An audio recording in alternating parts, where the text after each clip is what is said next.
السلام عليكم.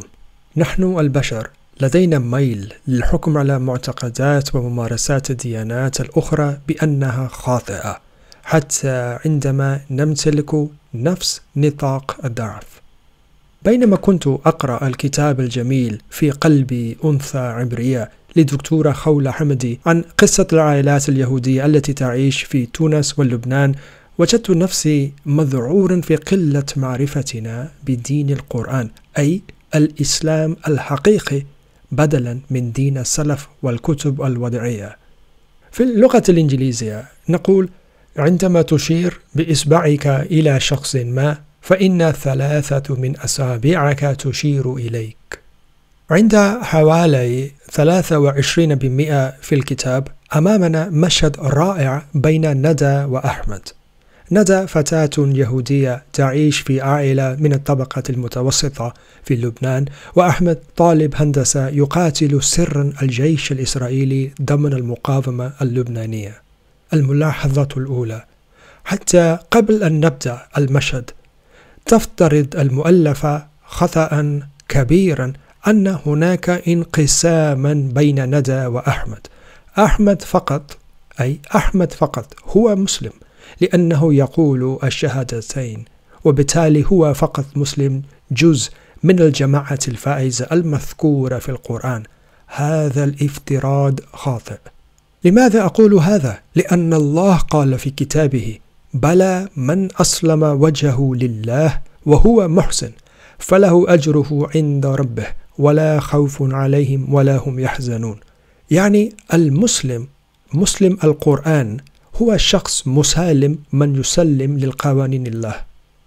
ولكن على أي حال، دعونا نواصل المشهد. في هذا المشهد لنبدأ من الفقرة الأولى. تقول المؤلفة عن ندى، تقول: لا تملك إجابات جاهزة على كل اتهاماته، ومعارفه الدينية لا تتجاوز ما تعلمته من الكتب ومن كبار العائلة، وهي لم تصل حد التمكن. هكذا أقنعت نفسها. أسئلتي وملاحظاتي: أقنعت ندى هنا نفسها بأن الإجابات موجودة للأسئلة الصعبة، حتى لو لم تكن لديها تلك الإجابات بعد.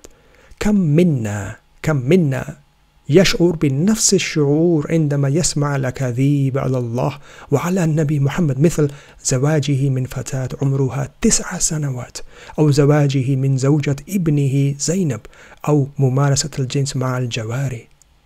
لنستمر. هنا يقول أحمد: كان ينتقل، يعني يتكلم عن التوراة، كان ينتقل شفويا من جيل إلى آخر منذ 5000 سنة، ولم تقع كتابته وحثه إلا في وقت متأخر. ثم يقول: فقد كان من السهل على رجال دين أن يحرفوه ويغيروا محتواه دون أن يتركوا على ذلك أثرا، سواء كان ذلك نسيانا أو خطأ أو بنية مبيتة وبدوافع مغرضة. ألا ينطبق الأمر نفسه على ما يسمى بأحاديث النبي محمد؟ دعونا لا نكون منافقين ونعترف بالحقيقة. وكما هو الحال مع اليهود، كان من السهل على رجال دين من دين الإسلام الموازي، أي المختلف عن إسلام القرآن، أن يحرفوا المعاني ويغيروا تعاليمه، ومنهم من فعل ذلك عمدا، وبعضهم عن طريق الخطأ، لكنه حدث. تذكر أن القرآن فقط هو أحسن الحديث، وليس كتبا كتبها رجال فرس روس متوفون، والذين من المحتمل أنهم لم يتحدثوا العربية كلغتهم الأولى. في هذه الفقرة يقدم أحمد آية من القرآن، هي تقول: من الذين هادوا يحرفون. سأتوقف هنا. من قال لنا إن بني إسرائيل والذين هادوا هم اليهود الذين استولوا على الأراضي الفلسطينية؟ ليس هذا موضوع مناقشتي الآن، لكن على من يقرأ القرآن أن يشكك في الفهم المفترض بأن النصارى هم المسيحيون واليهود أو بني إسرائيل هم يهود اليوم. لنستمر. وفي هذه الفقرة يقول أحمد الكثير من الأشياء. يقول: رجال دين اليهود كانوا يقولون كلاما مشابها لتوراه، مع إضافات وتحويرات وتغيير لترتيب الكلمات، بحيث ينقلب المعنى تماما، فليس الحال اختلاف في النسخ كما هو الحال مع العهد الجديد أو الأناجيل لدى النصرانيين، بل هو تحريف أصيل. ثم يقول عن القرآن الكريم: وذلك على خلاف القرآن تماما، إذ توجد منه نسخة واحدة في كل أصقاع الأرض، إضافة إلى كونه دون في وقت مبكر وتم جمعه بعد سنوات قليلة من وفاة رسول الإسلام. في الواقع لدينا كمسلمين نفس المشاكل. ألم نصنع نحن قصصا من صنع الإنسان كتبت 250 سنة عن وفاة الرسول لنحكم على القرآن نفسه؟ السنة قاضية على القرآن؟ ألم نمنح نحن الكتب التي وضعها الإنسان القدرة على إلغاء آيات القرآن من خلال عقيدة التنسيخ والنسخ الباطلة؟ ألم نقلل نحن من احترام الخالق عندما نقول إنه كان محررا سيئا لأنه ترك في كتابه بعض الآيات التي ألغيتها آيات أخرى؟ وبالمناسبة لا يتفقان عالمان على عدد هذه الآيات المنسوخة. في الواقع حفظنا القرآن ونسينا أن نتدبره. وبالمناسبة لم يتم جمع القرآن بعد وفاة الرسول، لقد تركه الرسول في شكل كتاب. لنكن صادقين، إذا كان الرسول الذي كانت وظيفته الوحيدة بلاغ رسالته لم يتمكن حتى من جمع رسالته للمستلمين في كتاب قبل وفاته، فقد قام بعمل سيء للغاية. ليس موضوع مناقشة اليوم، ولكن ملاحظة مثيرة للاهتمام بغض النظر. لنستمر. يقول أحمد الكثير من الأشياء هنا، وسأتكلم وسأرد عليها كلها هنا. هو يقول: فهي أن التوراة كتبت باللغة الآرامية التي بات استعمالها قليلا في عصرنا الحاضر، ثم وقعت ترجمتها إلى شتى لغات العالم المتداولة. سأتوقف هنا قليلا. كم منا يتكلم بلسان القرآن؟ كن صادقا، هل تتكلمها؟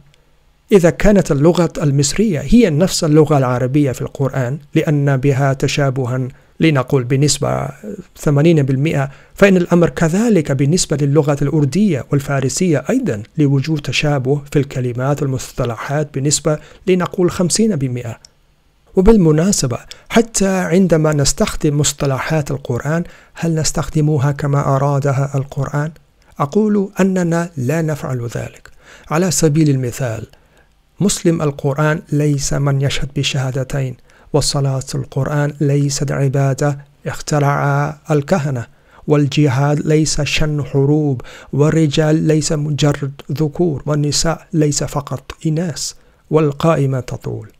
لنعود إلى الفقرة. يقول أحمد: ومن البديهي أن النص المترجم لا يحافظ على معاني النص الأصلي بأمانة مهما تحرى المترجم الدقة، فالنص الأصلي يبقى قابلا للتأويل والتحليل، وقد تكون عباراته تحتمل معاني متعددة، الحرفية منها والمجازية أو الرمزية.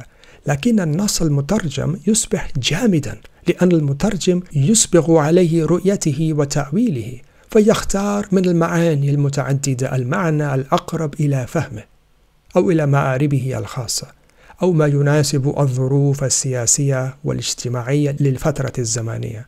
وإن كانت الكلمة تؤول بمعنى معين منذ قرون، فإنها تحتمل معاني جديدة في وقتنا الحاضر.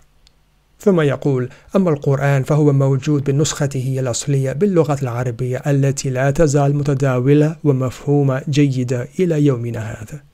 سأتوقف. كما كنت أقول سابقا، لدينا نفس المشكلة، سواء اخترنا ترجمات القرآن أو التفاسير، فإن معانيها مجمدة في العالم العربي في القرن التاسع، أليس كذلك؟ كيف نفهم القرآن؟ من خلال حصر الآيات القرآنية في أسباب النزول من صنع الإنسان، والسماح باستبدال مصطلحاتها وشخصياتها بقصص أسطورية خرافية من الكتاب المقدس، والسماح بمعانيها لتحكم من قبل المنتصرين في الصراعات الجيوسياسية في ذلك الوقت.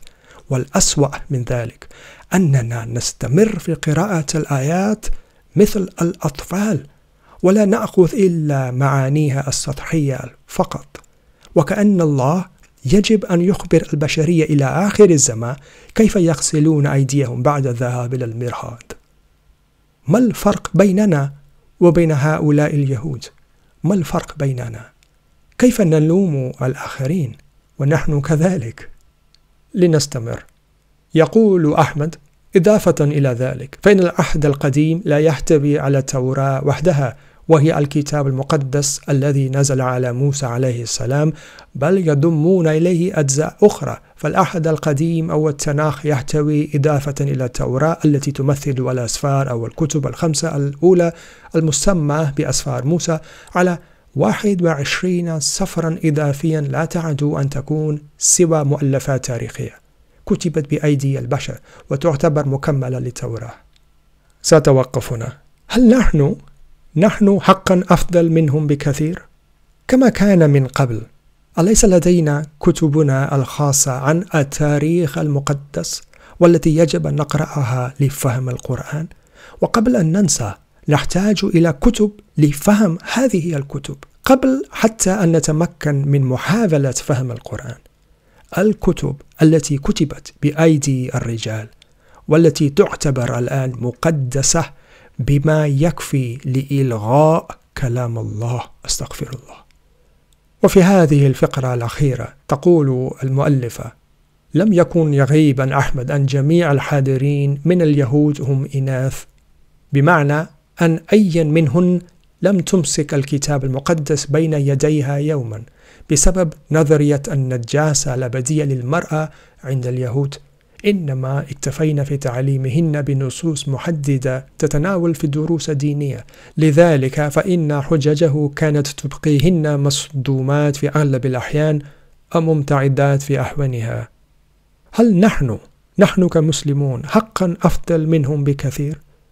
من الناحية النسبية ربما إذا قارنا نسخة القرن التاسع من الإسلام باليهودية أو الهندوسية، نعم ربما. ولكن هل نحن الصادقون في القول نتعامل مع النساء كما طلبه الله منا؟ لا، نحن نحصر أنشطهن في المنزل فقط، نجبرهن على إخفاء شعرهن، وفي فترات الدورة الشهرية نمنعهن من لمس القرآن أو حتى من الشعائر التي هي من صنع الإنسان، مثل الصلاة التي اخترعها الكاهن أو الصوم وما إلى ذلك. سأسألكم جميعا: من هو المنافق الحقيقي، اليهودي أو المسلم؟ سأختم بهذه الآية. يقول الله سبحانه وتعالى: أفغير الله أبتغي حكما وهو الذي أنزل إليكم الكتاب مفصلا والذين آتيناهم الكتاب يعلمون أنه منزل من ربك بالحق فلا تكونن من الممترين. السلام عليكم.